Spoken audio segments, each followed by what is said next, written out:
There's a moment in retirement that nobody warns you about. It's not the first day. It's not the going away party where somebody hands you a cake with your face printed on it in frosting, which, let's be honest, is a deeply strange thing to eat. No, the moment I'm talking about comes later, maybe 8 months in, maybe 2 years in, and it usually happens somewhere completely unremarkable.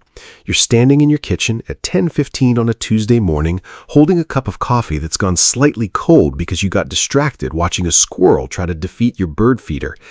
And you suddenly notice something. You're not waiting for anything. You're not bracing for anything. You're not mentally rehearsing an argument with someone. You're not doing math in your head about whether your money will last until you're 94. You're just standing there, warm, fine, quiet. And a little voice in the back of your head says, so this is what it feels like. That's peace. And here's the truth. A lot of people retire and rarely get there. They leave the job, but they bring the anxiety with them. They swap a boss for a stock ticker. They trade deadlines for dread. So today, I want to walk through 8 signs that you've actually found it, that you're at peace. And I'll say this up front. If you hit 5 of these 8 signs, you're doing better than most people I know, retired or not. Let's dive in. Sign number 1. You don't feel the need to explain how you spend your time. For about 40 years, somebody had a right to know what you were doing between 8 a.m. and 5 p.m. You had to justify your hours. You had to account for your time in 15-minute increments on a spreadsheet that nobody ever read. You had to say things like, "I'm just circling back on that," when what you really meant was, "I forgot and I'm hoping you did too." So when you retire, that reflex doesn't just vanish. It follows you home. You run into a neighbor at the mailbox and they say, "So what do you do all day?" And you feel this weird little jolt of panic, like you've been caught, like you need to produce a receipt. So you start padding your answer. "Oh, I've been really busy. I've got the garage project and I'm helping my daughter with the kids and I've been thinking about volunteering." You inflate your calendar like it's a resume. You think you were interviewing for the position of retired person and you're worried about not getting the job. Here's what peace looks like. Somebody asks what you do all day and you say, "Not much." And then you just stop talking. No apology, no explanation, no follow-up story about your very important birdhouse. And you know what? Nobody actually cares that much. That question is small talk. It's a conversational throat clear. You've been treating it like a deposition for 2 years, and it was never anything more than nice weather we're having. The day you can say, "I read for 3 hours and then took a nap," without your voice going up at the end like it's a question, that's freedom. You spent 4 decades earning that nap. You do not owe anybody a slideshow. Sign number 2. Other people's opinions don't control your decisions. Let's talk about Gary. Gary's 68. Gary retired 2 years ago, and Gary spent a year and a half not buying the truck he wanted, not because he couldn't afford it, but because his brother-in-law Doug made one comment at Thanksgiving about how a guy your age doesn't need a truck like that. One comment. Over turkey, from a man whose entire financial strategy is scratch-off tickets. And Gary carried that around for 18 months. We do this constantly. We run our decisions through a committee that never agreed to be on the committee, who aren't paying attention, and who, this is the important part, will forget the whole conversation by dessert. You want to move to a smaller place, and you don't, because the kids said they'd be sad about the house. You want to spend money on travel, and you don't, because someone implied it was frivolous. You want to say no to hosting the holidays, and you don't, because of a look your sister gave you in 2011. Peace is when the committee gets disbanded. And I want to be clear about what this isn't. This isn't becoming a stubborn person who won't listen to anybody. That's not peace, that's just a bad personality. The difference is where the decision lands. You can hear input, consider it honestly, and then still choose what you want and not feel like you have to defend the verdict. You take advice as information, not as permission. Gary bought the truck, by the way. Gary loves the truck. Doug rides in the truck. Sign number 3. You stop comparing your retirement to other people's retirement. This one might be the hardest, and it's definitely the sneakiest, because comparison doesn't announce itself. It shows up disguised as being interested in your friends. You see the photos. Someone's in Portugal. Someone's on their 2nd cruise this year. Someone's grandkids apparently visit every weekend and enjoy it. Someone posted a picture of a lake house with a caption like "blessed," and you felt something in your chest that was not blessing. Comparison in retirement is worse than it was during your career, and here's why. At work, at least the scoreboard was public and roughly the same for everybody. Title, salary, corner office, you knew where you stood. Retirement has no scoreboard, so people invent one. And they invent it out of whatever they're most insecure about. If you're worried about money, you notice everyone else is spending. If you're worried about your health, you notice who's still playing pickleball. If you're lonely, you notice everyone else's big, loud family dinners. The scoreboard isn't real. It's a mirror. And the other thing about those Portugal photos, you're seeing the 4 good minutes of a 9-hour travel day. You are not seeing the airport. You are not seeing the argument in the rental car. You are not seeing the part where they got back and quietly said to each other, "Next year, let's just stay home." You know you've found peace when you can look at someone else's great retirement and feel genuinely happy for them with nothing underneath it. No math, no tally, just good for them. That looks fun. And then you go back to your book. That's not resignation. That's arrival. Sign number 4, you don't panic every time the market moves.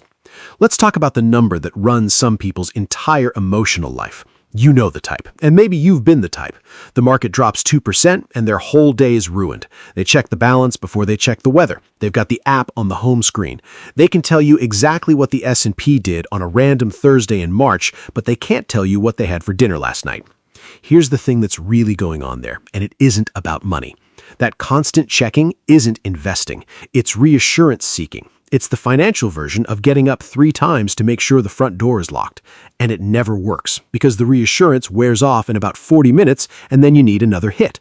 Peace is when the number stops having emotional access to you. And I want to be careful here because I'm not telling you to be reckless or to stop paying attention. Peace isn't ignorance. The people I know who are the calmest about market swings are usually calm for very unglamorous, very boring reasons. They know roughly what they spend in a year. They know where the next couple years of income is coming from, and they've decided ahead of time what they do if things got ugly.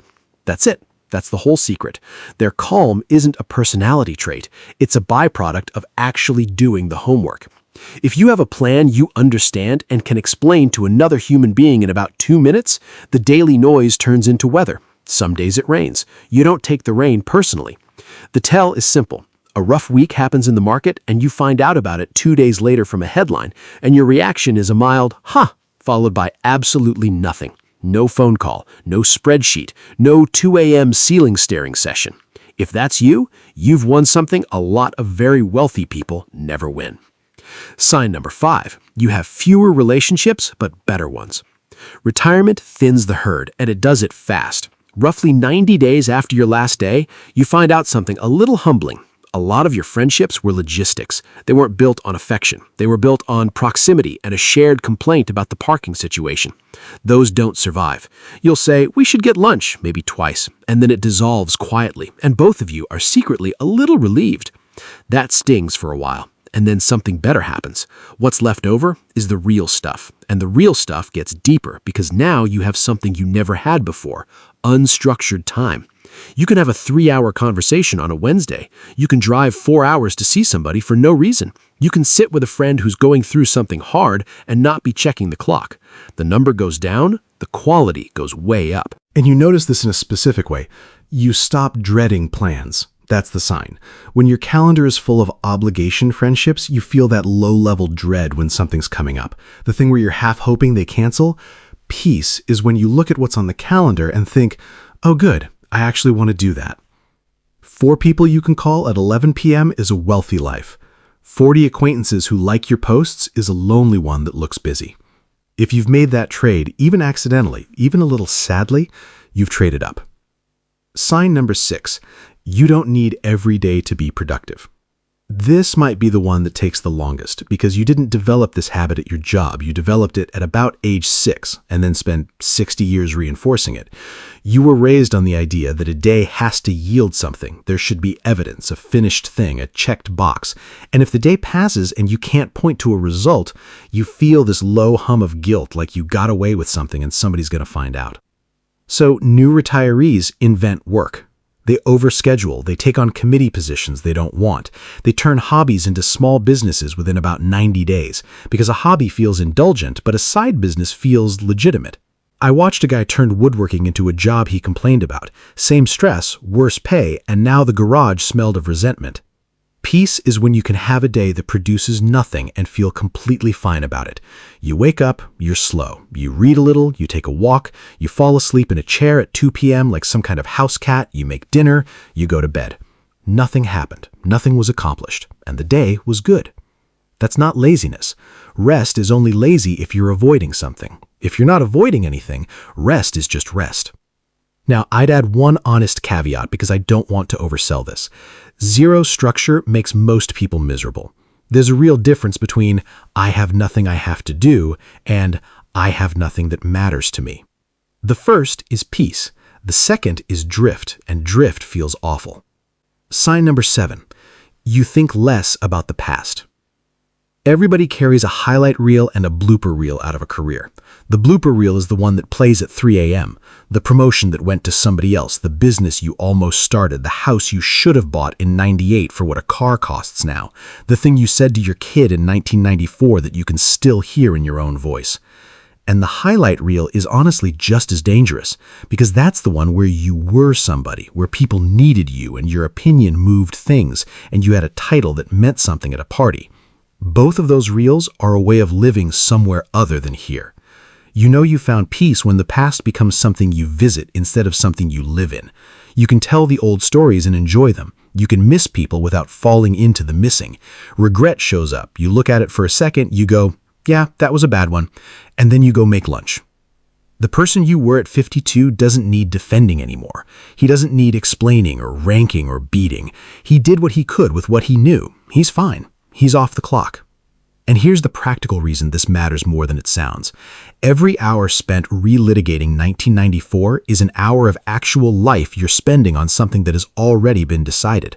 The past has one useful function. It teaches you things. Once you've pulled the lesson out, everything after that is just paying rent on a house you don't live in. Sign number 8, you worry less about what you can't control. Here's the thing worth being honest about. You cannot control the market, or inflation, or interest rates, or an election, or what your adult children decide to do with their lives, no matter how excellent your advice is, no matter how many times you've offered it, no matter how right you turn out to be. You can't control your body's timeline. You can't control who calls and who doesn't. You can't control what people think of you, and you especially can't control what people think of you after you've spent enormous energy trying to manage it. Worry feels productive. That's the trap. It gives you the sensation of doing something about a problem while doing precisely nothing about it. It's a rocking chair. Motion, no distance. Peace is when you get good at sorting. You take whatever's bothering you and you put it in one of 2 piles. Pile 1, things I can affect. Pile 2, everything else. Pile 1 gets your energy. One small action today, however minor. Pile 2 gets acknowledged and then set down. And setting it down doesn't mean you stopped caring. That's the misunderstanding people have. You can care deeply about your kid's situation and still accept that it isn't yours to fix. Those aren't opposites. Doing both at once is basically the whole job of being a parent to an adult. The tell for this one is your body, not your brain. Your shoulders sit lower, you sleep through the night, you watch the news and stay a citizen instead of becoming a casualty. You can hear about something upsetting and think, that's genuinely bad and there's nothing here for me to do at 9:40 on a Tuesday night and then go to bed. That's not apathy. That's a person who's finally figured out the size of their own hands. And I want to say something honest before we wrap up. Nobody has all 8 all the time. Peace isn't a trophy you get handed at the door on your last day of work. It's more like a room you learn how to find your way back to. Some weeks you're in there. Some weeks something knocks you out of it. A bad diagnosis, a hard phone call, a market that's doing something stupid, and you have to walk yourself back. The difference between people who are at peace and people who aren't isn't that one group never gets rattled, it's that one group knows the way back. So here's what I'd love from you. In the comments, tell me which of the 8 came easiest and which one you're still fighting. If this was useful, hit that like button. Thanks for spending part of your day with me. I'll see you in the next one.